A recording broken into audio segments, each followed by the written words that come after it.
लाभ एवं उन्नति के अवसर, प्रभाव मानसिक स्थिति पर। नमस्कार, मैं एस्ट्रो गुरुमा डॉक्टर ज्योति जोशी आप सभी का स्वागत करती हूँ। हम समय समय पर ग्रहों के गोचर का, राशि परिवर्तन का अध्ययन करते हैं। उस अनुसार अब हम शनि महाराज के राशि परिवर्तन का अध्ययन कर रहे हैं। 12 जुलाई को शनि महाराज वक्री अवस्था में पीछे की राशि अर्थात मकर राशि में प्रवेश करेंगे। उनके इस राशि परिवर्तन के प्रभाव को हम राशि के अनुसार समझने वाले हैं।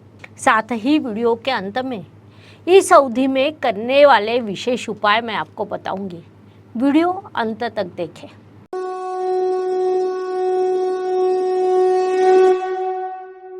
शनि महाराज का यह राशि परिवर्तन या उनके प्रभाव को समझने से पहले हमें कुछ चीज़ें विशेष रूप से समझनी होगी। ग्रह वक्री होने का अर्थ क्या होता है? कई लोगों को ज्ञान नहीं होगा। उसमें शनि महाराज के संदर्भ में विभिन्न प्रकार की भ्रांतियाँ हमारे समाज में फैली हुई है। जब वे वक्री अवस्था में होते हैं तब उन भ्रांतियों में वृद्धि होती है। वह वृद्धि अज्ञान के कारण होती है। इसीलिए सबसे पहले यह बात समझ ले कि शनि महाराज विश्व के न्यायाधीश है। उचित कर्म करने वाले, उचित परिश्रम करने वाले, सभी अच्छा व्यवहार करने वाले व्यक्ति को वे कभी परेशान नहीं करते। वास्तव में शनि महाराज जब देते हैं तो दोनों हाथों से भरपूर देते हैं। साढ़े साथी में भी जातक की बड़ी उन्नति होती है। उनके लिए शर्त केवल इतनी है, आप न्यायपूर्ण व्यवहार करें, अपने कर्म उचित रखें, क्योंकि शनि महाराज मूल रूप से न्यायाधीश है। प्राकृतिक कुंडली में जब हम देखते हैं तब उसमें वे कर्म एवं लाभ इन दो महत्वपूर्ण स्थानों के अधिपति हैं। अर्थात वे अपने कर्मों पर ध्यान रखते हैं और उस अनुसार अपने लाभ पर भी उनका ध्यान होता है। उसीलिए उन्हें कर्म फलदाता कहा जाता है। तो सबसे पहले शनि इस विषय का भय मन से निकाल दे। शनि महाराज हर वर्ष 141 दिनों के लिए वक्री अवस्था में होते हैं। अर्थात 365 दिनों का एक वर्ष धरे तो उसमें से 141 दिन वे सदैव वक्री अवस्था में रहते हैं। उसमें 2-4 दिन कम अधिक हो सकते हैं। हम प्रतिशत के अनुसार हिसाब करें तो साल के 30 से 35% दिनों तक वे वक्री रहते हैं। इसीलिए यह एक सामान्य घटना कही जा सकती है। इसलिए उनके प्रति भय रखने का कोई कारण नहीं। लेकिन वक्री होने के कारण प्रभाव दिशा में बदलाव होता है। जब वह पृथ्वी के अधिक समीप आता है तब अधिक कार्यान्वित होकर कार्य करता है। कार्य करने के लिए उसे अधिक बल प्राप्त होता है। उस बल को ज्योतिष में चेष्टा बल ऐसा नाम दिया गया है। उस अनुसार अब शनि महाराज का चेष्टा बल बढ़ने वाला है। उसका सभी राशियों पर क्या प्रभाव होगा इसे हम समझ रहे हैं। मेष राशि प्राकृतिक कुंडली के प्रथम स्थान में आती है। शनि महाराज को दशम और एकादश ऐसे 2 स्थान मिले हैं। अर्थात मेष राशि पर शनि महाराज के कारकत्व का जो प्रभाव होता है वह विशेष रूप से कर्म और लाभ इन 2 दृष्टियों से होता है। अब जब हम इस प्रभाव का अध्ययन करेंगे वह विशेष रूप से 12 जुलाई 2022 से लेकर 17 जनवरी 2023 इस अवधि का है। अर्थात शनि महाराज के मकर राशि की यात्रा का यह प्रभाव है। वह प्रभाव शुभ अशुभ दोनों प्रकार का हो सकता है, क्योंकि प्रभाव हमारी कुंडली पर या राशि पर निर्भर करता है।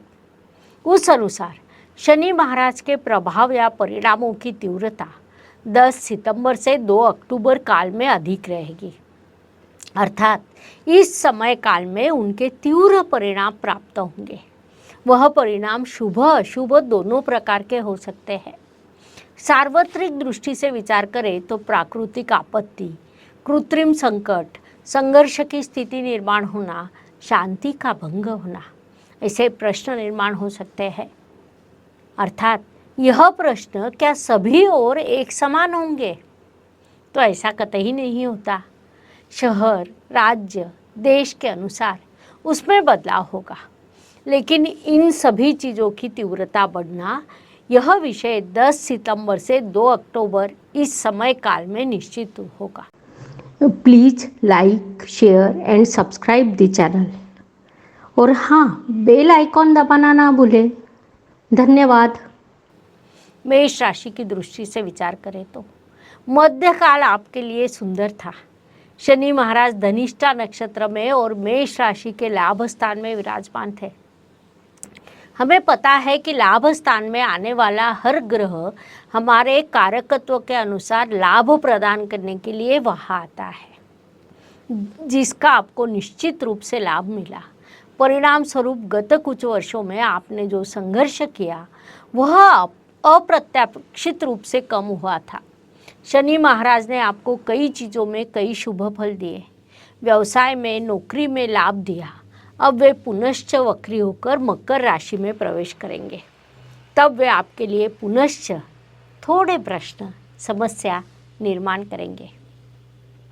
करियर की दृष्टि से विचार करें तो मेष जातकों को अभी भी शुभ फल मिलेंगे, लेकिन धनिष्ठा नक्षत्र होने के कारण अचानक अप्रत्याशित घटना होना, यह भाग सामने आ सकता है।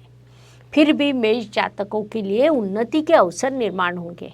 विशेष रूप से जो जातक विदेश में या नौकरी व्यवसाय कर रहे हैं, उन्हें अत्यंत शुभ परिणाम प्राप्त होंगे, क्योंकि इस राशि परिवर्तन के बाद भी शनि महाराज स्वराशि में रहेंगे।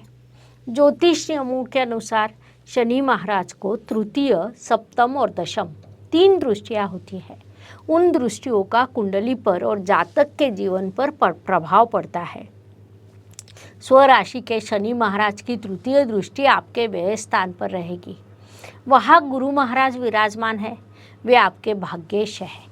इसीलिए जिन मेष जातकों को व्यवसाय या नौकरी के लिए विदेश संबंधित है, उनके लिए शुभता बढ़ेगी। अर्थात इस शुभता के साथ आपके परिश्रम एवं मानसिक स्थिति में भी वृद्धि होगी। शनि महाराज की सप्तम दृष्टि आपके चतुर्थ स्थान पर रहेगी। वहाँ चंद्रमा की कर्क राशि आती है। शनि और चंद्रमा में प्राकृतिक शत्रुत्व का रिश्ता है। कुंडली के चतुर्थ स्थान से हम घर की सुख शांति देखते हैं। परिणाम स्वरूप घर में सुख शांति भंग होना, विवाद निर्माण होने जैसे प्रश्न निर्माण हो सकते हैं। लेकिन इसमें भी एक शुभ चीज़ है, आपके भाग्येश गुरु महाराज की दृष्टि भी चतुर्थ स्थान पर है। परिणाम स्वरूप भले ही प्रश्न निर्माण हो, लेकिन आप उनका उचित पद्धति से सामना कर घर में सुख शांति का वातावरण बनाए रखेंगे। अर्थात यह आपके प्रयासों पर निर्भर है। जुलाई महीने में राशि स्वामी की दृष्टि भी चतुर्थ स्थान पर रहेगी। उसमें भी 10 सितंबर से 2 अक्टूबर के समय काल में तीव्रता से समस्याएं निर्माण होंगी। इस बात को ध्यान में लेना चाहिए। शनि महाराज की दशम दृष्टि आपके सप्तम स्थान पर रहेगी। कुंडली का सप्तम स्थान वैवाहिक जीवन साथी और व्यवसाय का माना जाता है। साथ ही दशम के दशम स्थान के रूप में भी उसकी अपनी पहचान है। आपके सप्तम स्थान में शुक्र ग्रह की तुला राशि आती है। महत्वपूर्ण बात है कि तुला राशि में शनि महाराज उच्च होते हैं। दशम के दशम स्थान पर दशमेश की दृष्टि रहेगी, जो आपके लिए लाभकारी रहेगी, जिस कारण व्यवसाय में वृद्धि होगी। व्यवसाय वृद्धि के नए अवसर निर्माण होंगे। वहाँ केतु भी उपस्थित है। केतु और शनि मित्र होने के कारण इस दृष्टि का आप पर अधिक दुष्प्रभाव नहीं होगा। व्यवसाय में भले ही वृद्धि होने वाली हो, लेकिन उसके साथ मानसिक तनाव भी रहेगा।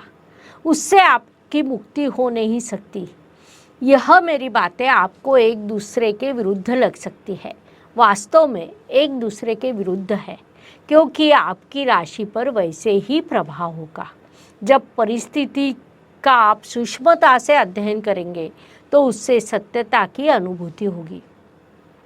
विशेष रूप से 12 जुलाई 2022 से 17 जनवरी 2023 इस अवधि में मेष जातक यह अनुभूति प्राप्त करेंगे। एक और व्यवसाय में वृद्धि होगी, उससे प्रगति के उन्नति के मार्ग प्रशस्त होंगे, तो दूसरी ओर मानसिक तनाव बढ़ेगा। इस स्थिति का अनुभव स्वयं प्राप्त कर आप कमेंट सेक्शन में अवश्य लिखें ताकि दूसरों को भी पता चल सके।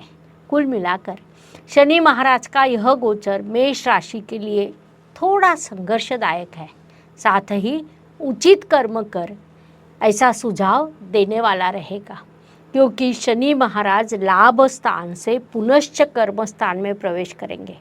अर्थात कुछ कर्म जो आपने गत काल में न किए हो उन्हें अभी पूर्ण करने का अवसर शनि महाराज आपको देंगे। यदि आप पूर्ण करते हैं तो शनि महाराज भरपूर लाभ देने के लिए बाध्य रहेंगे। 17 जनवरी 2023 को जब वे पुनश्च आपके लाभ स्थान में प्रवेश करेंगे तब आपके लिए लाभ के बड़े अवसर निर्माण होंगे। कुल मिलाकर यह गोचर मकर राशि में शनि महाराज का यह गोचर आपके लिए खट्टा मीठा रहेगा। इस अवधि में मेष जातकों ने मुख्य रूप से अपने कर्मों पर अधिक ध्यान देना चाहिए। कर्म महत्वपूर्ण होते हैं। कर्म उचित हो तो कोई भी प्रश्न, कोई भी प्रकार की समस्या निर्माण नहीं होगी। यदि निर्माण होती भी है तो उसकी तीव्रता कम होगी। लेकिन कर्मों में चूक हो तो शनि महाराज न्यायाधीश है, वे अपना कर्म अवश्य करेंगे। इस बात को मुख्य रूप से ध्यान में लीजिए। शनि महाराज परिश्रम से प्रसन्न होते हैं। उनकी शुभता बढ़ाने के लिए आप छोटे बड़े दान कर सकते हैं। शनि मंदिर में दर्शन के लिए जा सकते हैं, उसकी उपासना कर सकते हैं।